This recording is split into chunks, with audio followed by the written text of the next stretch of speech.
Sakarya'nın Hendek ilçesi, Çiğdem Yaylası'ndan dönüş yapan kamyonet, henüz belirlenemeyen bir nedenle sürücüsünün kontrolünden çıkarak devrildi. Kazayı gören çevredeki vatandaşların durumu 112 acil çağrı merkezine ihbar etmesi üzerine olay yerine sağlık, itfaiye ve jandarma ekipleri sevk edildi. Olay yerine kısa sürede ulaşan ekiplerin yaptığı ilk incelemelerde kamyonette bulunan Haydar Tunca'nın kaza yerinde hayatını kaybettiği belirlendi. Kazada yaralanan A, D, ilk müdahalenin ardından hastaneye sevk edilerek tedavi altına alındı. Hayatını kaybeden Haydar Tunca'nın cansız bedeni yapılan incelemelerin ardından morga kaldırıldı. Jandarma ekipleri kazayla ilgili geniş çaplı inceleme başlattı.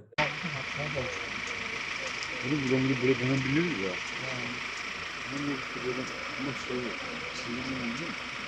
Böyle. Oraya çıktı ya. Bunu da şey, biliyorsun.